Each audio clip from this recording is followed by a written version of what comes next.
Good morning, friends. This is Dr. Vipul Kapoor again. I welcome you all for our next lecture on poetry and its relation with philosophy. Friends, William Henry Hudson has written the critical book called An Introduction to the Study of Literature, and in chapter number 3 of this book, Hudson has discussed poetry. Poetry, the nature of poetry, the elements of poetry, the types of poetry, and how poetry is related to philosophy. Actually, poetry and philosophy are the two different branches of knowledge, but at the same time, poetry and philosophy both are considered as the ancient branches of knowledge. Poetry is as old, as ancient as philosophy is. And in one way or the other, poets are doing what the philosophers are doing. At one point, somewhere, the function of poetry and the function of philosophy come to the singular point where we can say that the job of philosophy is sometimes done by by poetry. But still there are some differences between poetry and philosophy, because poetry is an art which opens up our eyes to the sensuous beauties and the spiritual meanings, right? Not only this, it is also said that poetry reveals life, and that is what we want to discuss today, the power of revelation of poetry. How poetry reveals life as it is, and life as it ought to be, life as it should be.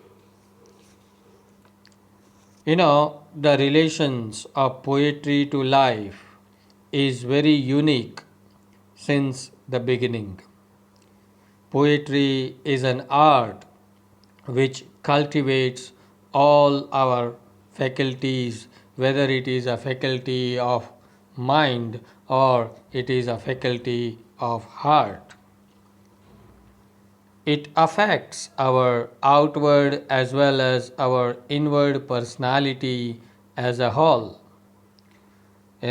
Poetry does not discuss only about the life as it appears from outside.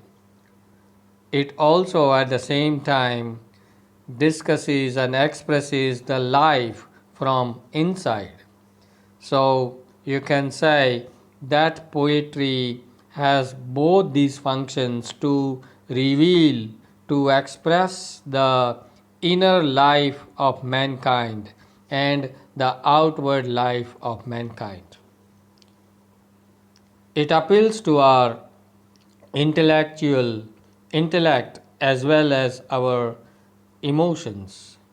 In human life, our human existence has two important faculties. One is the faculty of thinking, that is the faculty of intellect, and the other one is the faculty of feeling, that is the faculty of heart.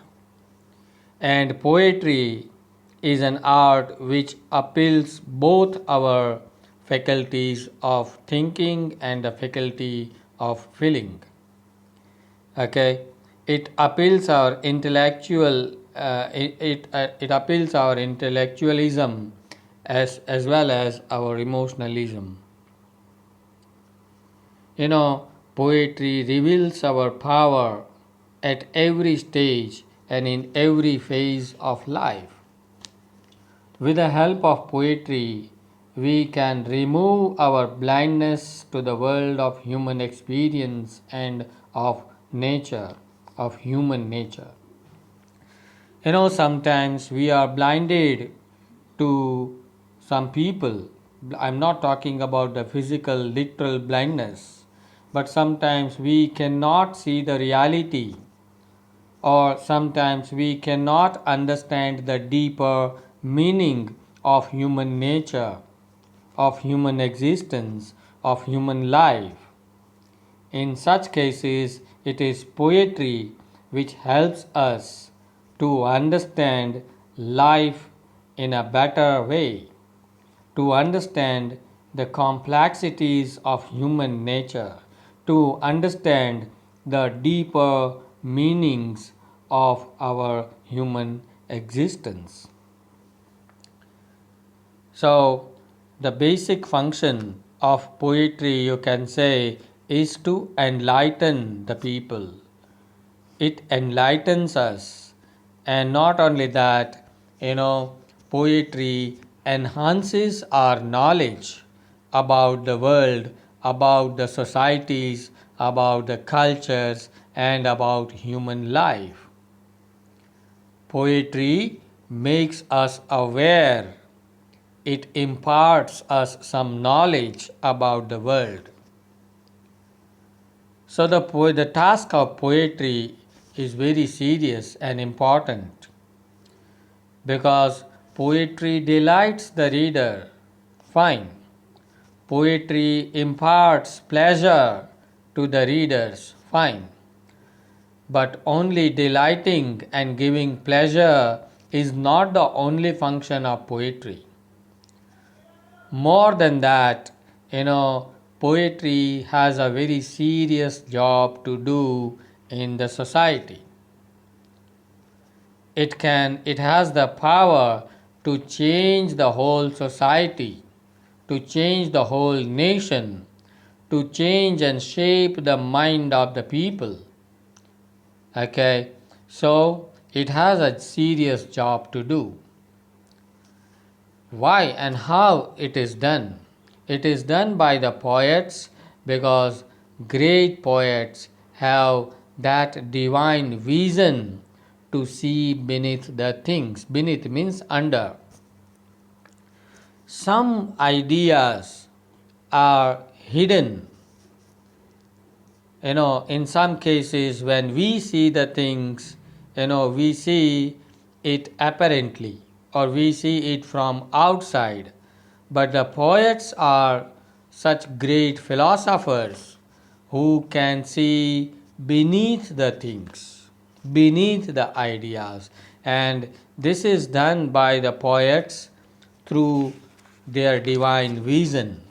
Because if somebody wants to be a poet, he or she must have that divine vision, and that divine vision helps the poet to interpret life in a deeper manner. The true poet, according to Hudson, possesses the power of seeing and feeling the sensuous beauty and the spiritual meaning of the things. Here, Hudson talks about two things. He says that the true poet has the power of seeing, number one, and the power of feeling, number two. Seeing what? Seeing the sensuous beauty, that means the external beauty of the world. Say, for example, a poet sees the beauty of nature. A poet sees the beauty of an ocean and writes a poem on the ocean. Okay, so how sensually it affects his senses, his sense of vision, and how beauty comes out from that scene. That is described by the poet. That is the outward job done by the poets. But at the same time, the true poet, according to Hudson, possesses the filling, the power of filling what? Filling the spiritual meanings. So the poets, you can say, bring about the hidden meanings or the spiritual meanings out of a physical object of this world. So there are two layers, you can say, the connotative and the denotative. Denotative meaning is the meaning that we receive externally. When we see some object, we get some meaning or we get some understanding. That is called a denotative meaning. And this denotative meaning is conveyed by the poets in their poetry. But at the same time, the poets have the power to see beneath. That's what just now I told you before some time. That they have the power to see beneath the things. And through this power, the poets they fetch out some spiritual meanings out of the things. And these hidden meanings are known as connotative meanings. So the poet plays two roles to do two jobs in his poetry. The poets have the job to convey the denotative meaning, the superficial meaning, and the poets also have the job to do where they convey the spiritual meanings, or you can say the connotative meanings. Okay, so Coleridge, S.T. Coleridge, a romantic poet, he also believes that the poet renders a great service to the mankind by awakening our senses and enlightening our spiritual self. So here, you can say that Coleridge also believes that the poets are not the common man. Poets, according to Coleridge, are some great philosophers because they have some serious job to do in the society for the mankind. They they render us a great service by doing what? By awakening our senses and by enlightening our spiritual self. Poetry teaches the mankind, poetry teaches the readers how to fetch the spiritual meaning of life. Life is presented by the poets, fine, but the life is presented in such a manner that, the meanings come out from our reading of that life. And that is what, according to Coleridge, is the job of a poet. Okay, let's take another another poet and critique, Carlyle. Carlyle also says that the poets have the power to bring about godlike mysteries of the universe. There are so many mysteries of the universe, but according to Carlyle, the poets have the power to bring about meanings out of these godlike mysteries of the universe. So, all in all, whether we talk about Coleridge's idea or we talk about Carlyle's idea, both are of the view that the poets have a very serious job to do to enlighten the spiritual senses of the people and to awaken the sensuous beauty which is there, the sense of beauty which is there among the people, among the readers. Even, if I take the example of William Wordsworth, Wordsworth also compares the poets with the priests. Priest, priest. There is no difference between the poet and the priest according to Coleridge. What does the priest do? The priest teaches some sermons in the church. The priest teaches some moral lessons to the society, to the people in the church. And according to Wordsworth, poets are as good as the priests. Poets also teach something to the society, something to the readers. They convey some moral messages to the readers. So, taking the examples from taking the views of Coleridge, Carlyle, and Wordsworth, we may come to the conclusion that yes, there is a relationship, a strong relationship, a strong bond between poetry and philosophy. Because poetry educates us to look at life with more of a poet's insight, and poetry, you know, enhances our comprehension of the world and society. We understand the society, the world, the human nature in a better manner. You know, it is done through this poetry. It, there are some latent faculties which are there, some latent, or you can say the suppressed emotions, the suppressed knowledge of the world which is there in us, and that is, given the flame by the true poetry according to Coleridge, Carlyle, and Wordsworth. At almost every point, poetry covers our relationship with life, because poetry is nothing but the reflection of life. It appeals nearly our all moods. Our sense of poetic beauty is awakened by poetry.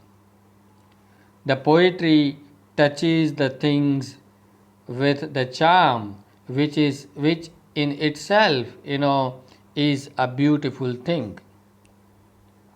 Poetry can be an interpretation of life through the imagination and the feelings. Its greatness must be judged by the greatness of its powers. And what powers? It is the power, number one, to please the readers. Number two, the power to convey the moral messages. And that is why we come to the discussion of the function of poetry when we are discussing the relationship of poetry with philosophy. We must look at the function of poetry, because through this only, we come to know about how poetry is related to philosophy. Because most of the times, the scholars, the critics of English literature believe that poetry delights the reader, that poetry gives pleasure to the readers. And some other critics believe in the theory of art for art's sake. They believe that poetry has no function to do at all. They believe that art is not for anybody's sake. Poetry is not written for the readers, neither it is written for the society. So some scholars believe that poetry has no function at all. But it is a vague idea. This doctrine or this theory is very vague and shadowy.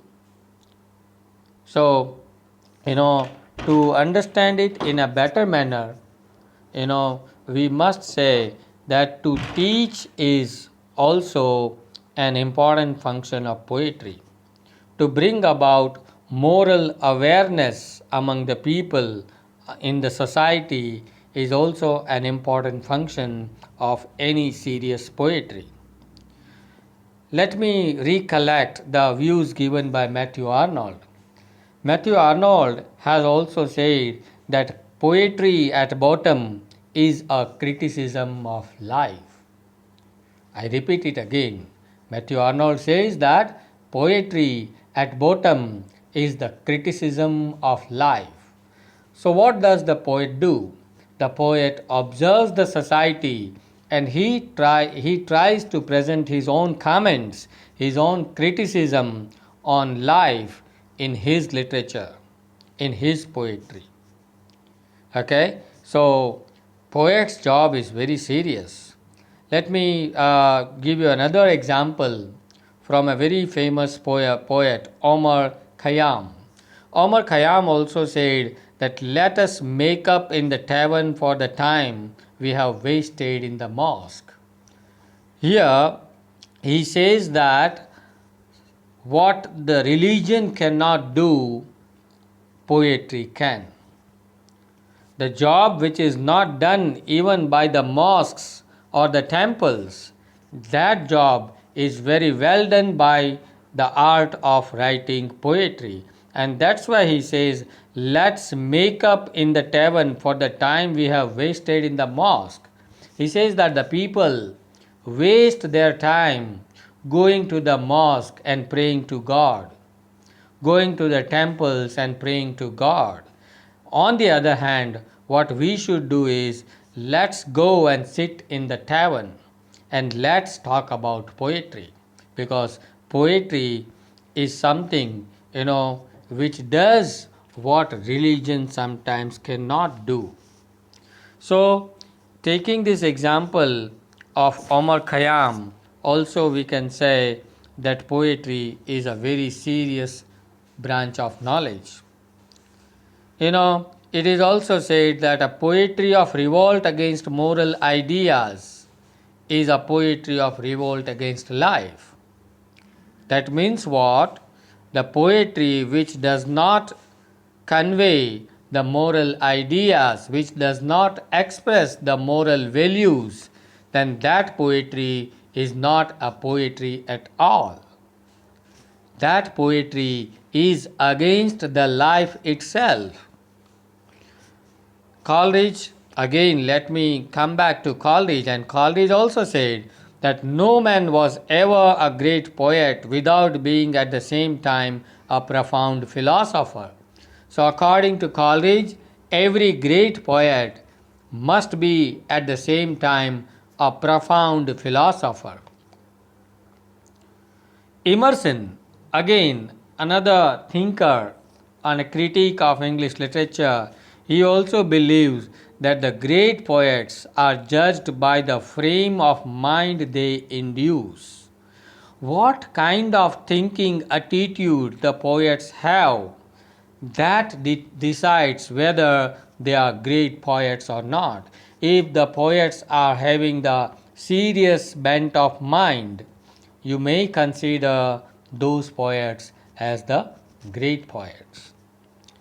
There is another critique called Landor. Landor says that a great poet is he who has treated a great subject worthily. I repeat it again.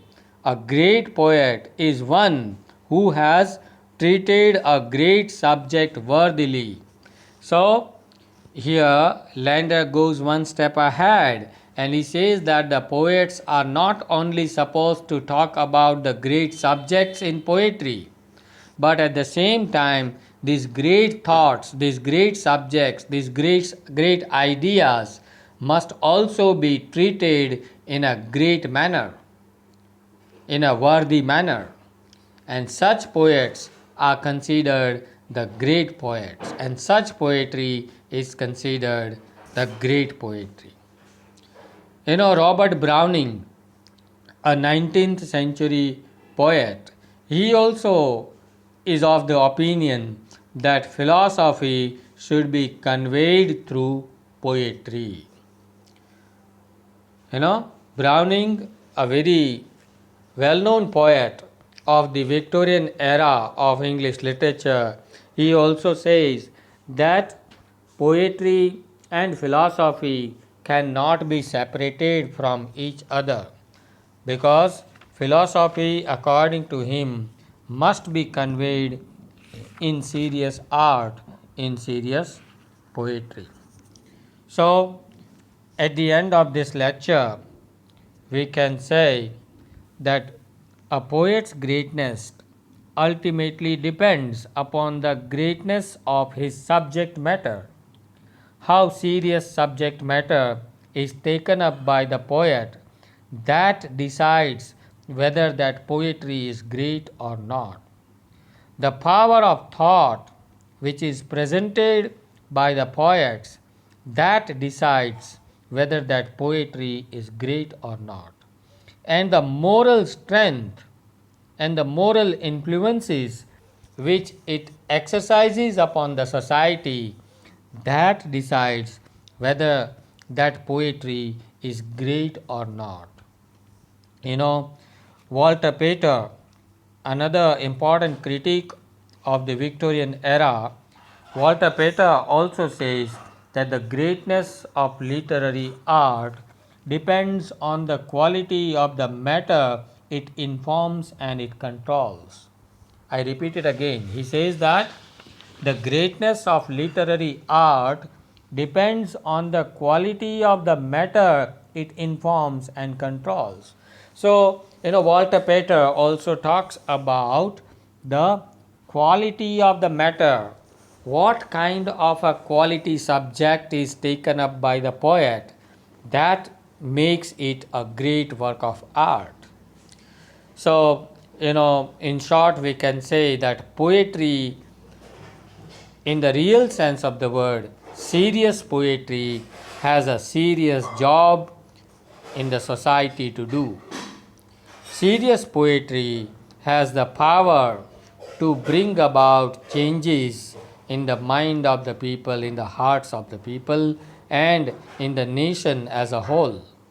And that's why serious poetry conveys moral messages, philosophical ideas. Poetry has the power to unleash or to express the hidden meanings, spiritual side of the things, that is shown by the serious poets and serious poetry. And that's why you can say that poetry has a great revealing power. So, friends, here we come to the end of this lecture on the relationship between philosophy and poetry, and the poetry's power of revealing in the society. Here we end up. Thank you. Thank you very much.